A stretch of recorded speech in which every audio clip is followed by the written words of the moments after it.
UPPLआ हारसिंनो बिसायख'थि गेलेनो हानाय गोहो दं बे खोथाखौ बुंदों MP रोनगोरा नार्जारिया। UPPLआ हारसिंनो गेलेनो हानाय जोंहा गोहो दंखायो। 19 नं सिडली एबा ST एसेम्बलि बियाफनि बिसायख'थि मेनेजमेन्ट कमिटिखौ UPPL दोलोआ दिनै दाफुंबाय। बे दाफुंनाय हाबाफारियाव बाहागो लानानै ओरैबायदि बुंथियोदि फैगौ बिसायख'थिखौ लानानै MP रोनगोरा नार्जारिया।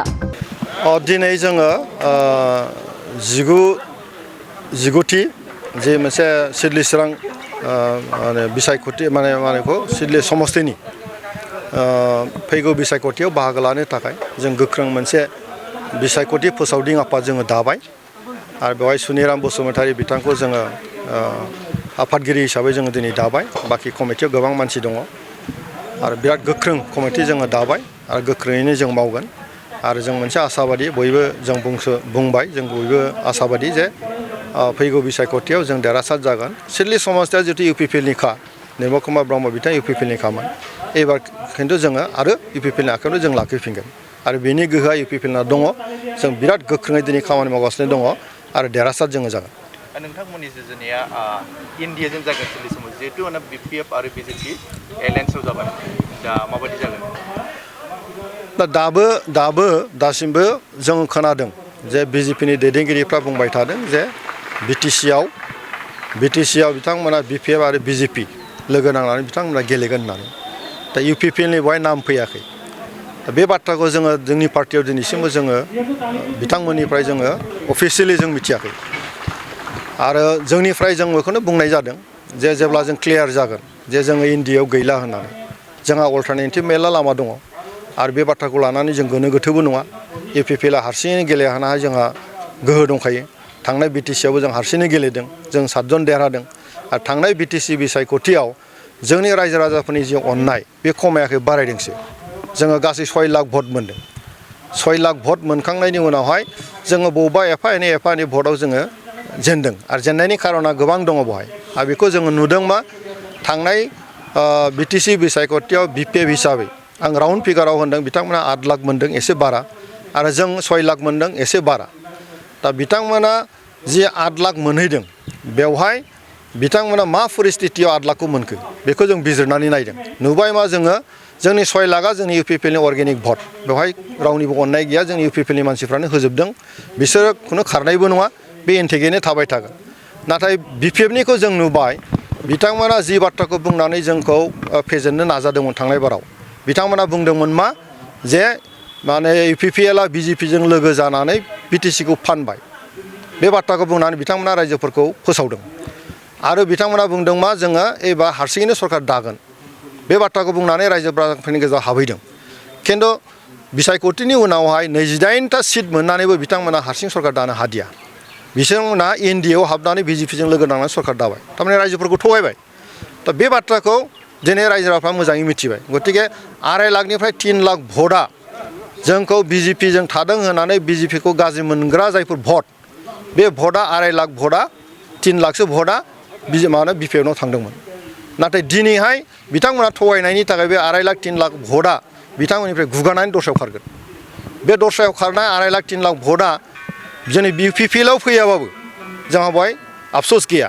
जोंहा 6 लाख भटआ एखेबारे खाथां थाबाय थागोन। बिथांमोननि 3 लाख 2.5 लाख भटआ खारोब्लानो बिसोरो जालदाब गोग्लैगोन आरो बे परिस्थितिया एबार बिसायख'थियाव जानानै थांगासिनो दं। जिहेतु सिडली समस्ति डेलिमिटेसनाव माखासे बङाइगाव समस्तियाव गोलैनाया हाबबाय, माबायदि आसाबादि जोंनि भटआ बारायबाय?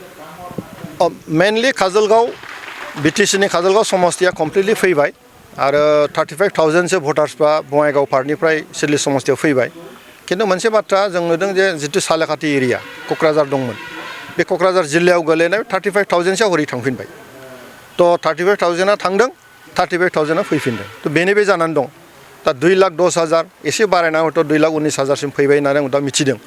दा गतिके बेवहाय जेबो उसुबिदा जानाय नङा आरो जोङो दा नुदों जिखिनि जि परिस्थिति जों नुदों जे सिडली चिरां समस्तियाव आरो BPFआ बे 5 मासाव जेरैबायदि मोनसे सासन खालामबाय, जे मोनसे गावजों गाव नांलायलायनाय, इन्टारनेट बन्द जालायनांनाय मोनसे थासारि फैबाय आरो जाथि गथ' मोनसे दंगाबाजि जाबाय।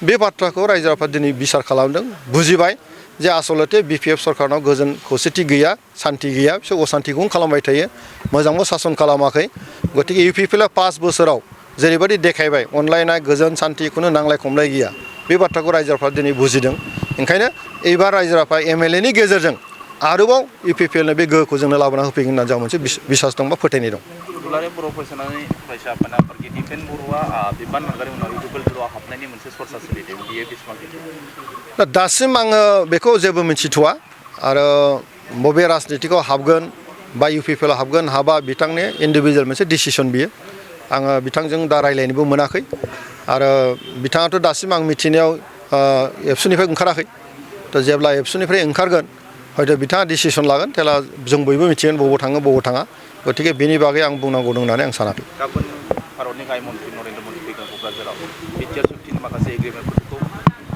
मावबिथांखि अन्थाइ खाम्फा गायसनफैगोन बेखौ दा जों मिथिनो मोनबाय खबरखौ आंबो मोनदों जे गाबोन भारतनि गाहाय मन्त्रि मानगोनां नरेन्द्र मदि बिथाङा जोंनि क'क्राझाराव फैगोन आरो बेवहाय मोननैसो गोनां खामानि लानानै बिथाङा बाहागो लादों जे गुबैयै थांनाय बिटिआर एकर्डआव जे मोनसे रेलवे माने वागन फेक्टरि बानायनाय रिपेयारिं मोनसे फेक्टरि बानायनाय बे सेंसन अलरेडि जाबाय परबरजरानि बासबारियाव बेयो अलरेडि जाबाय बेखौ बिथाङा अन्थाइ खाम्फा गायसनगोन बे मोनसे नाम्बार 1 एजेन्डा आरो आसामनिफ्राय गुबुन जायगायाव थांनाय रेल गंनै गोदान बिथाङा बेखौ आनुষ্ঠাनिक भाबै बेखेवनानै होगोन आरो माखासे लामा बिथाङा जाय लामाफोरखौ जोंनि प्रमद बर' बिथाङा सरकार थानाय समावहाय गासैबो बाथ्राखौ थिक थाक खालामखानानै गारबोदोंमोन दिनै गायसननांगौनिल' बाथ्रा दा बेखौ लानानै बिटिसि सरकारा बे गासै प्रग्रामखौ खालामनानै गाबोन मावहोनो नागिरदों दा गतिके आं बरायगोन